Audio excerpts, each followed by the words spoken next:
बिस्मिल्लाहिर्रहमानिर्रहीम, अस्सलामुअलैकुम नाज़रीन। T20 वर्ल्ड कप 2022 के स्पेशल प्रोग्राम फिफ्थ अंपायर के साथ मैं हूं यासिर रशीद। आज T20 वर्ल्ड कप के दो मैचेस हुए हैं। पहला मैच जो हुआ है वो एक सनसनीखेज मैच साबित हुआ है। 9 रन से बांग्लादेश ने मैच को जीता है, लेकिन नीदरलैंड के साथ मैच में सनसनीखेज मराहिल तक मैच पहुंचा ही क्यों? 20 ओवर्स पूरे नीदरलैंड ने खेले हैं। उस मैच के अंदर बांग्लादेश की तजुर्बाकारी भी कहीं पे दिखाई नहीं दी। एक कम तजुर्बाकार टीम जो है वो बांग्लादेश की टीम के ऊपर हावी दिखाई दी है। और दूसरा मैच जो था वो साउथ अफ्रीका का मैच था। साउथ अफ्रीका के मैच के अंदर भी बारहा बारिश होने की वजह से जिम्बाब्वे के साथ जो मैच था उसको रोक दिया गया और अब वो मैच एक पॉइंट के साथ बराबर हो चुका है। ये मैच बगैर नतीजा खत्म हुआ, लेकिन कल के मैच की भी काफी गूंज सुनाई देती है। कल के मैच के बाद ट्विटर के ऊपर टॉप ट्रेंड कुछ चीजें बनी हुई हैं। नो बॉल को लेकर बहुत तबसरा हो रहा है और जिस फ्री हिट के ऊपर कोहली की विकेट गिरी उस पर 3 रन हुए, उस पर भी बहुत तबसरा हुआ। कुछ लोग ये डिमांड कर रहे हैं कि आईसीसी के जो कवानीन हैं वो तब्दील होने चाहिए। तो इस पर मुफस्सल गुफ्तगू की जाएगी। साबिक कप्तान, लिविंग लेजेंड सरफराज नवाज साहब हमारे साथ मौजूद हैं। सरफराज साहब बहुत मशकूर हैं आपके वक्त के। सरफराज साहब, आज के मैच पे तो तफसीलन बात कर, लेकिन कल के मैच के हवाले से नो बॉल को लेकर बहुत सी बातें हो रही हैं। बहुत सारे लोग उसे सही भी साबित कर चुके हैं, उन्होंने बहुत सी आरा का भी इजहार किया हुआ है। आप क्या समझते हैं कि कल के मैच को लेकर नो बॉल पे मजीद तबसरा होना चाहिए या तबसरों का इख्तिताम होना चाहिए? नहीं, नो बॉल का तो ये देखें ना, अब अंपायर है ये तो ठीक है कि जो मेन अंपायर खड़ा था जिसकी तरफ से बॉलिंग हो रही थी उसने जो साइड पे लेग अंपायर उस वक्त था उससे मशवरा करना चाहिए था। और बेसिकली जो है ये लेग अंपायर की जिम्मेदारी थी कि वो इशारा करता, क्योंकि वो बॉल की हाइट को सही तरह जज कर सकता है साइड एंगल से, तो उसको उसका इशारा का इंतजार करना चाहिए था जो मेन अंपायर खड़ा था जिसने नो बॉल, लेकिन उसने नो बॉल पहले ही कॉल कर दी तो और लेग अंपायर को देखा ही नहीं है। तो ये मैं कहूँगा कि यहाँ पे कुछ डिबेट हो सकती थी और उसको पूछना चाहिए था मैच रेफरी को कि इतनी उसने जल्दी में क्यों ये डिसीजन लिया। मशवरा करता लेग अंपायर से, फिर हो सकता है कि रिव्यू के लिए जाते, बार अंपायर से देखते, क्योंकि उसने आगे से मारा है। अगर आप पीछे खड़े होते तो हो सकता है हाइट कम हो जाती, तो ये भी चीज देखने वाली थी। तो इसके ऊपर अब मैच खत्म हो गया है, सारा अंपायर ने जो भी किया है, umpire is the final decision, तो उसका अब क्या कर सकते हैं। सरफराज साहब, बात ये भी हो रही है कि जब फ्री हिट के ऊपर बोल्ड हुए कोहली और उसके बाद 3 रन्स हुए तो बहुत सारे लोग ये बात कर रहे हैं कि उसे डेड बॉल करार दिया जाता, तब ये रन्स नहीं हो सकते थे। आप क्या समझते हैं कि वर्ल्ड कप के बाद आईसीसी के कवानीन में अगर तब्दीली करवाना हो तो क्या फ्री हिट के हवाले से तब्दीली हो सकती है? नहीं जी, ये तो ऐसे बेजा बातें हैं, जिनको समझ नहीं है वो ये बातें जरूर करेंगे कि बोल्ड हो गया है। अब आप देखें, नो बॉल अगर बॉल कराता है कोई, गेंद हिट विकेट को लाके तो बाउंड्री के क्रॉस चला जाता तो वो 4 रन देते हैं। तो ये भाग के ले लें या वैसे ले लें, और जब आप देखें नो बॉल इस तरह का हो तो जो हिट मारते हैं बाउंड्री लाइन पे अगर कैच भी हो जाए अंदर तो वो एक रन अगर लेते हैं तो वो काउंट होते हैं। तो ये ऐसे बातें सुनने में जो मर्जी ख्याल लें लोग, लेकिन उनको तशरीह करनी का देखना चाहिए कि असल कानून है क्या।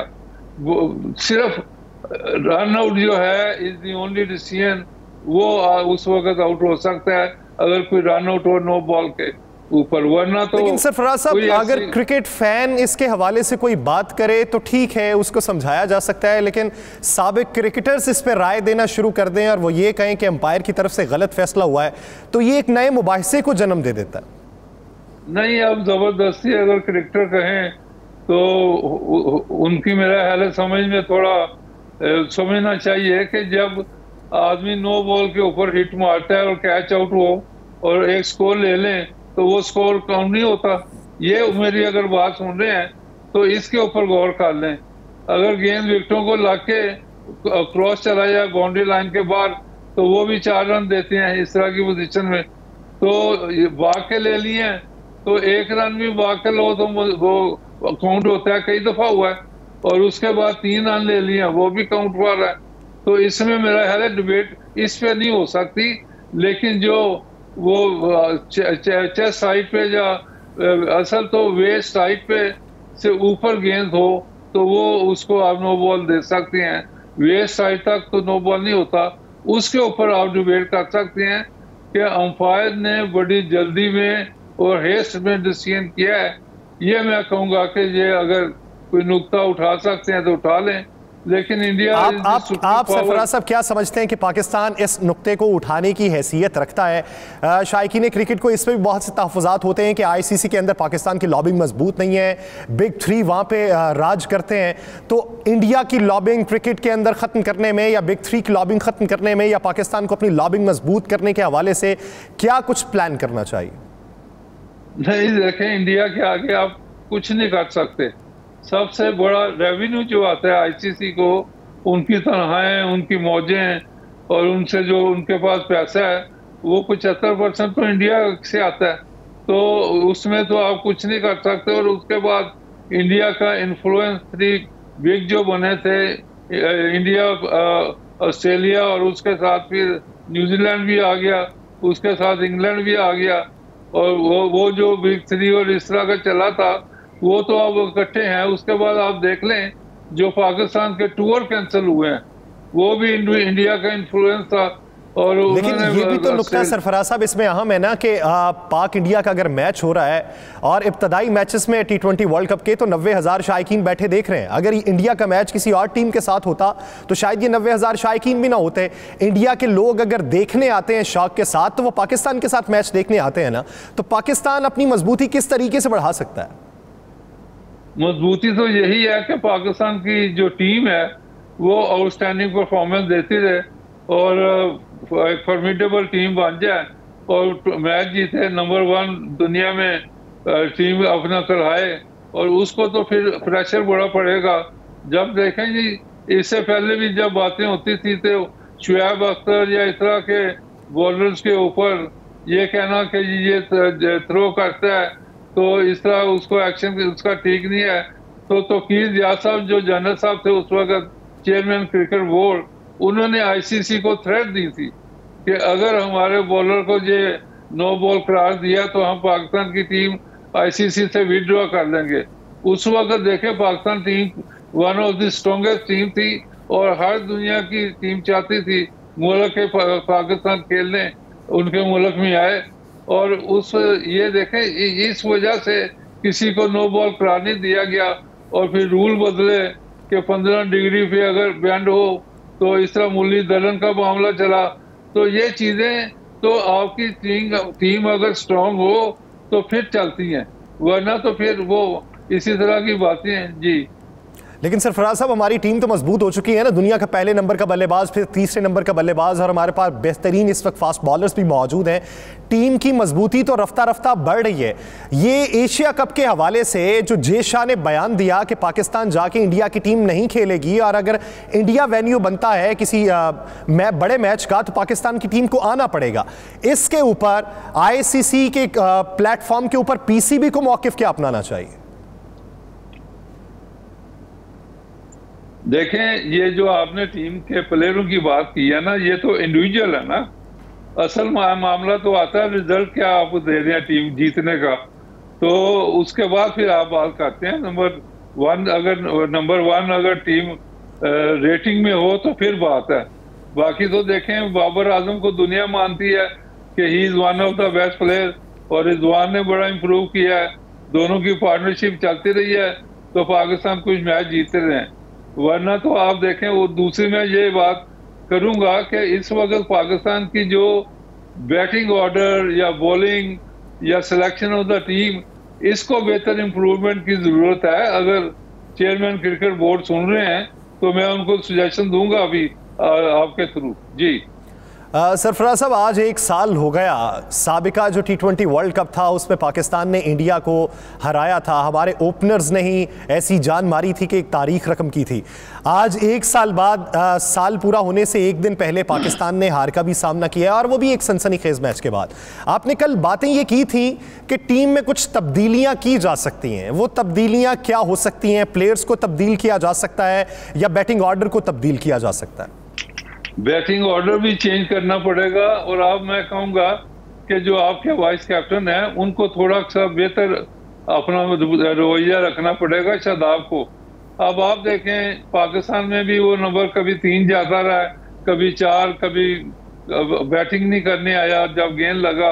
और उसके बाद न्यूजीलैंड में देख लें, नंबर 3 कभी चलेगा, कभी 4 चलेगा। और ये तो कोई बात नहीं है ना। आप एक परमानेंट रखते हैं कि किसने नंबर 4 जाना, 5, ये आपको इस तरह करना चाहिए कि जैसे 2 ओपनर आपके हैं, रिजवान और उसके साथ बाबर आजम, ये तो सेट हुए हुए हैं। नंबर 3 आपका शान मसूद अब आ गया है। नंबर 4 पे आपके पास ये इफ्तिहार है।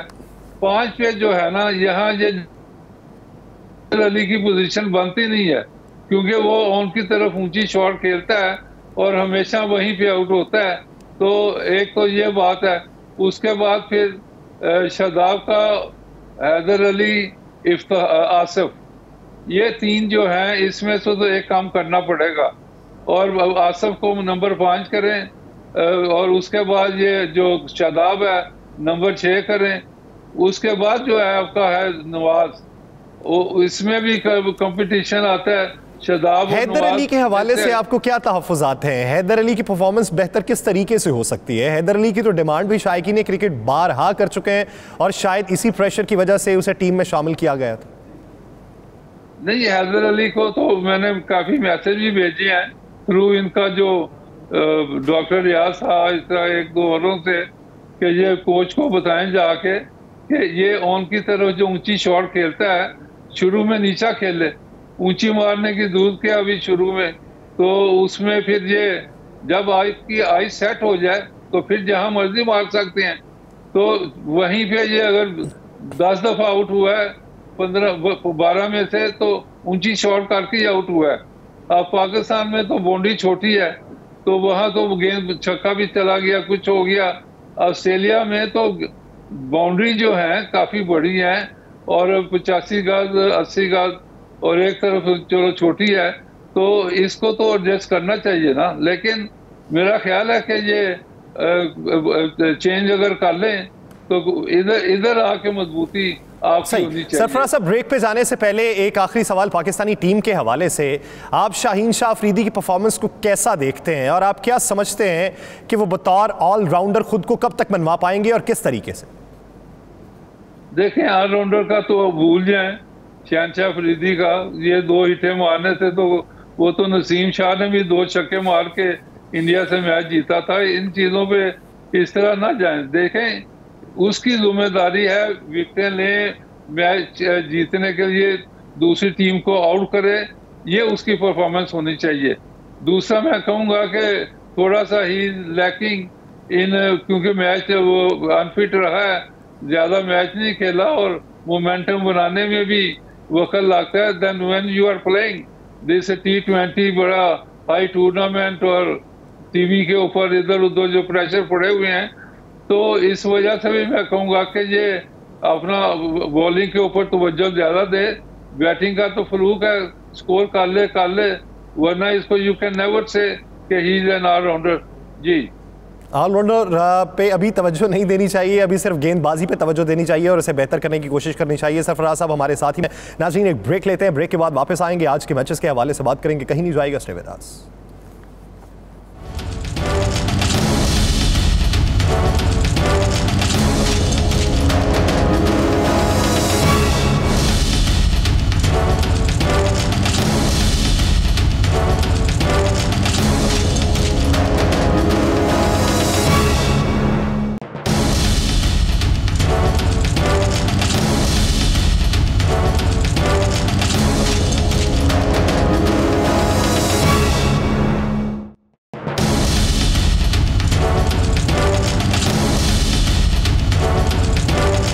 ब्रेक के बाद खुशामदीद। नाज़रीन, आज के मैचेस के हवाले से हमने बात तो करनी है, लेकिन ब्रेक से पहले हम पाकिस्तान की बैटिंग ऑर्डर के ऊपर बात कर चुके हैं। जिस तरह सरफराज नवाज साहब ने बताया कि बैटिंग ऑर्डर में तब्दीली क्या होनी चाहिए जिससे कुछ बेहतरी हो सकती है, और एक प्लेयर को कम भी करना चाहिए बैटिंग ऑर्डर में जो टेल एंडर के करीब जाके पहुंचता है।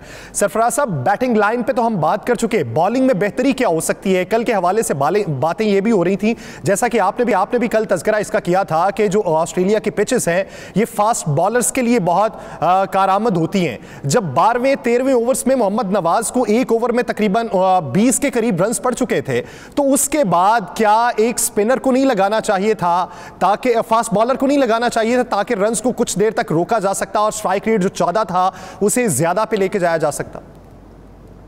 देखें, बैट्समैन में तो अभी जिसका जो हुआ है, पहले 4 तो आपके हैं, उसके बाद 3 आपने बीच में 5, 6, 7 ये अपना शदाब है, आसिफ है, उसके बाद नवाज है।